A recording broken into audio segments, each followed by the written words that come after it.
Blizzard have gone absolutely crazy and they've decided to turn Cassidy's magnetic grenade into an absolute weapon. Now, it no longer has a maximum projectile travel range of 10 meters, so check this out. I'm going to throw it at Tracer. As Tracer blinks away, she can actually get away from the grenade. That actually is a pretty good nerf. That's cool. It's counterplay. I like it. Now, what you're about to see here is a bunch of different heroes with movement abilities being affected by Cassidy's new magnetic grenade. Now, what it does is it prevents movement abilities. It's got this new effect called Hindered, and it interrupts or prevents movement abilities from being activated. Now, you can actually use Fortify as Orisa.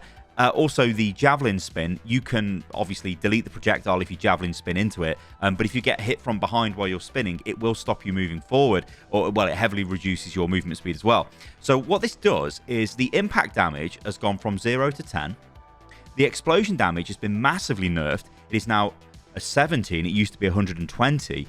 And stuck targets get their movement speed slowed by 30%. So even if you don't use a movement ability, you're still slowed by 30%. Now, as you've just seen in a bunch of these clips here, like Reinhardt couldn't charge. But what is interesting is Sigma, when he's flying around in the air, when the magnetic grenade is thrown at him, it doesn't prevent him from moving around in the air. But it does to certain other heroes. It's not a super consistent ability in the way it interacts with heroes that have got movement ability. So for Ball here, I can't actually use my grapple. But look what I can do with Ashe. I mean, you would say Coach Gun is a movement ability. Today's video is sponsored by Nexon. This is Warhaven. It is a free-to-play PvP medieval fantasy combat game for 2 teams of up to 16 players each. If you enjoy playing team play PvP with swords instead of guns, then you absolutely need to try this out. You can be a team player and work together to bring victory, or act on your own and feel the freedom of battle. Swinging your weapon or raising your guard is as simple as clicking your mouse, but players looking for a challenge themselves can uncover the true potential of the game's fast-paced and nuanced combat. Wishlist Warhaven right now on Steam and play for free during the Steam Next Fest from June the 19th to June the 26th. Charge into epic battles as one of 6 different character classes, squad up with your friends and work together as a team to dominate the battlefield. The dynamic melee combat system is fun and easy to pick up, but can also challenge hardcore gamers. Once again, thanks to Nexon and Warhaven for sponsoring today's video. What's unique about this is it's, I guess, it's movement from a projectile. You're firing a projectile into the floor and that's moving you back. And you'll see on Junkrat in a second how it is kind of consistent, and with Pharah.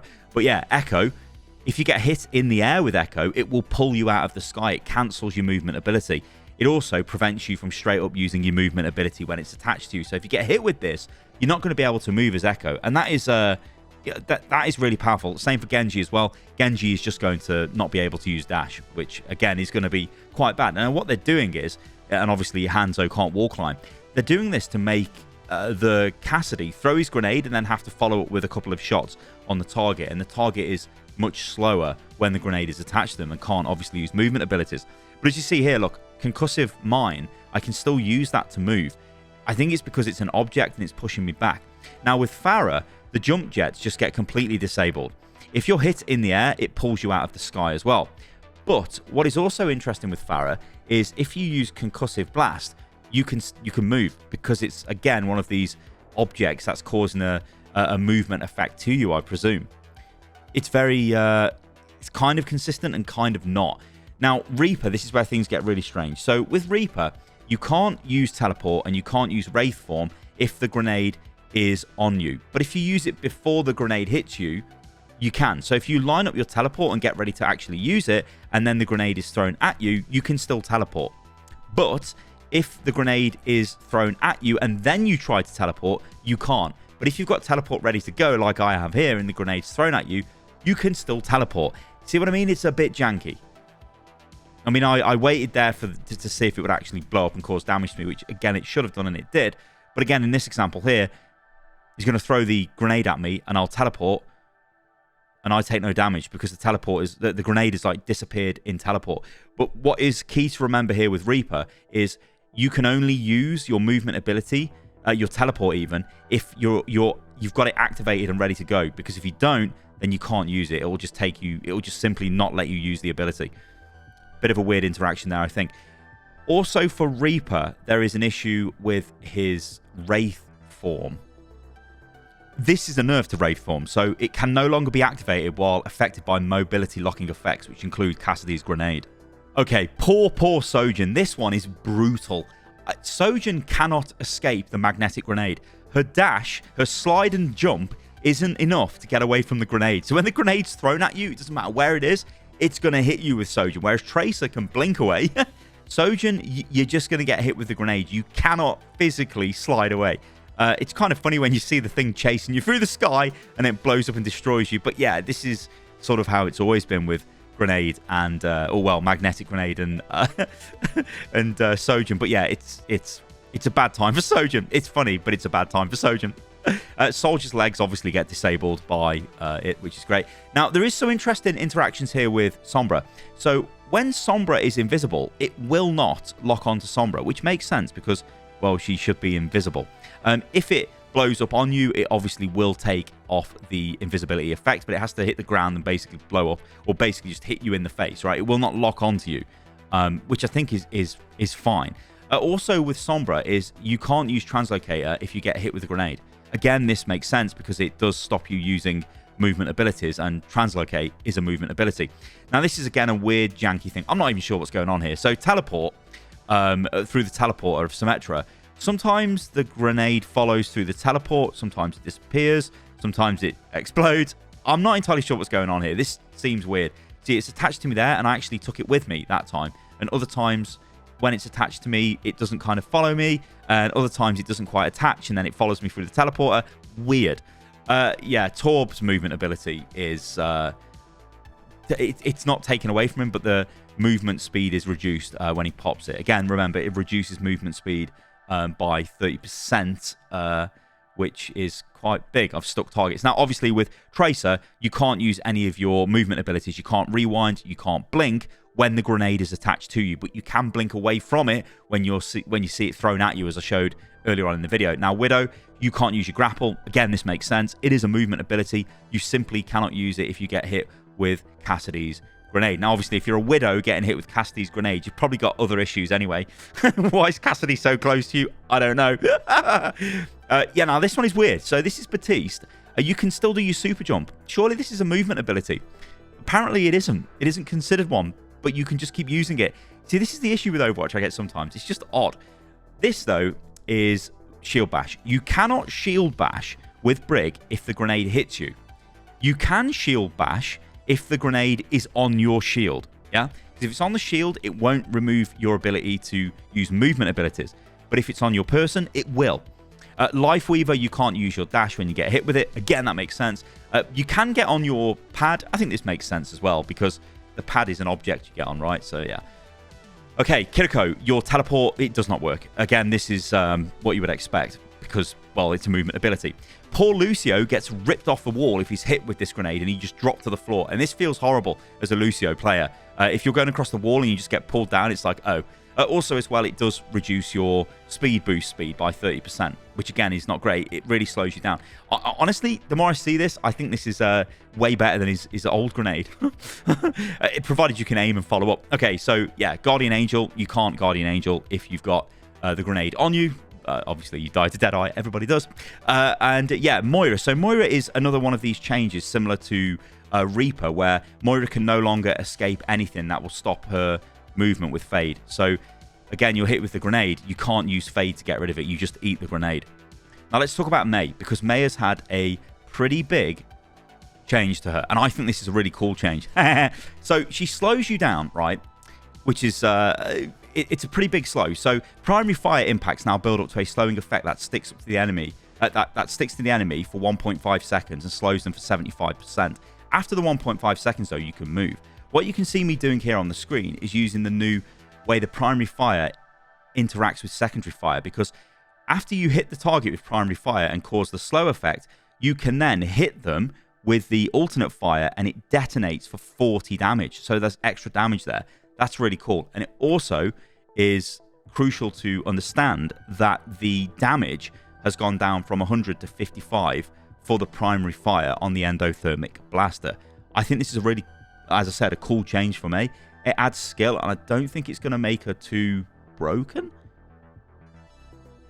There is a new on-fire system, although functionally, it's just kind of like a visual upgrade to the system we had before in Overwatch 1. There are some back-end changes to this, so now it's not only just about getting eliminations and doing damage, and Blizzard do say that fire will come from mitigating damage, saves, healing assists, capturing contesting objectives, boosted damage, and crowd control.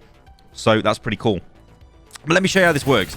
So I'm going to do some damage, and I'm going to get myself on fire. And you'll see, if you look at the UI, I'm now on fire.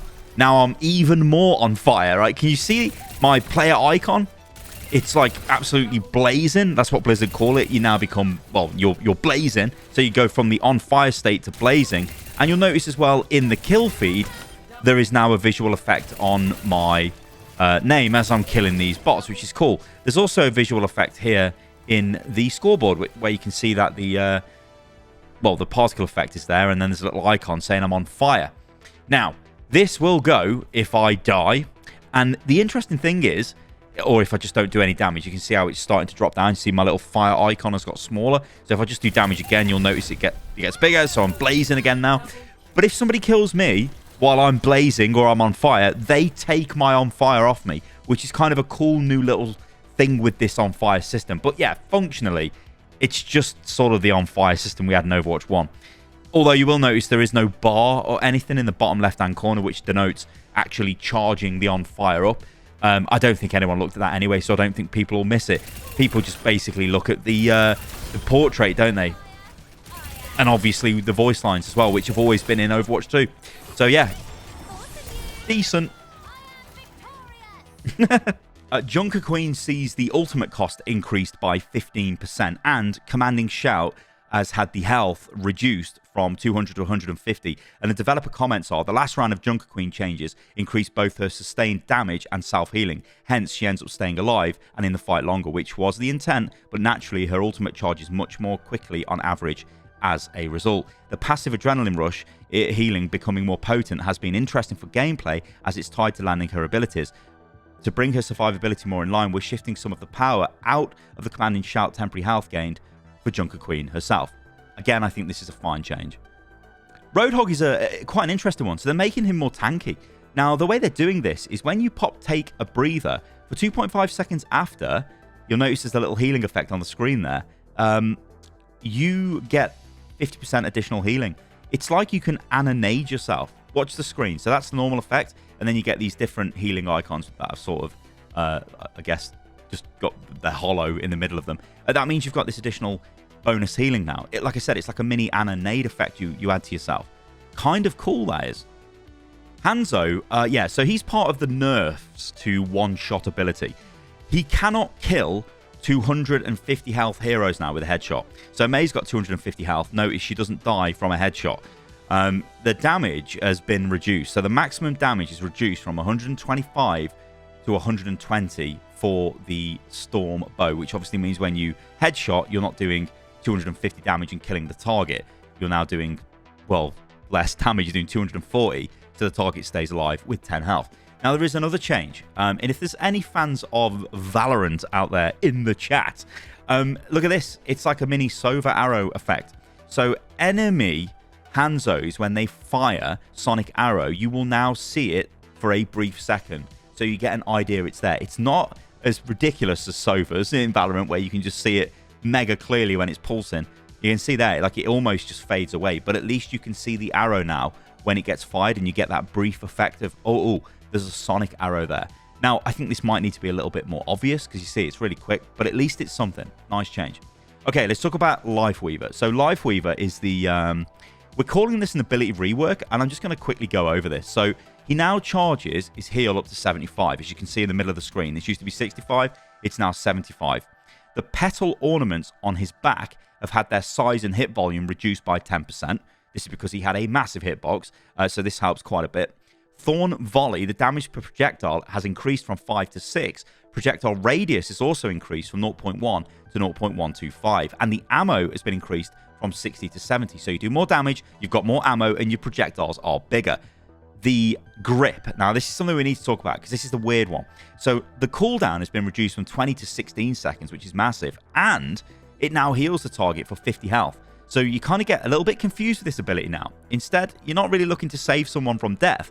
You're looking to just apply a heal. So you're going to use this in your rotation in a fight. And you're just going to pull people for the sake of pulling them. Not to save them, but to heal them. It's really interesting, that is. It's weird. Okay, the petal platform. Now, this doesn't instantly activate anymore the moment you look at it, which is great. And its walkable area has been increased by 15%, which again, I think is pretty good. Now, the petal platform itself, I still think is a really good ability. You can see here, like when you're walking on the edge, it's not just going to instantly trigger. This allows players to decide when they want to trigger it, you know, when they don't. It gives you a bit more control over it, I guess. And I'm all for this. I think it's a good change. I still think Lifeweaver is going to be in a bit of a difficult position just because of the way the hero is designed, but we'll have to wait and see. Now, the other thing is the ultimate. So the cost has been increased by 8% for the ultimate Tree of Life, and that's it. I still think it's a really piss poor and piss boring ultimate to use. Yeah.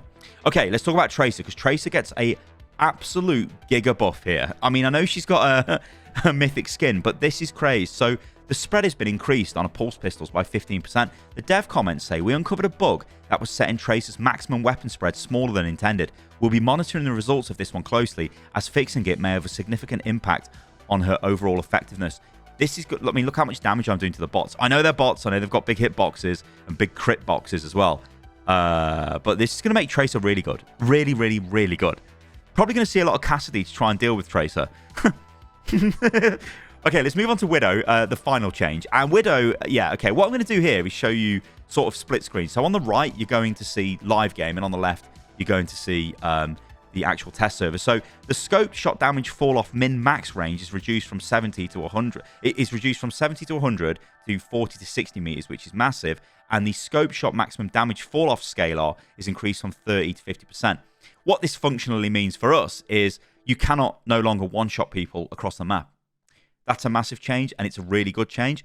It does mean that Widow's engagement ranges are all like a complete mess now. If you play on Ilios Ruins, you're going to notice you can't really sit where you used to before on top of the ruins and just farm people. Yeah, because of the range changes. Okay, thank you everybody for listening and watching the video. I hope that's been informative. Those are all of the hero changes for Overwatch Season 5. I've been Stylosa, and I'll catch you guys on the next one. See you soon.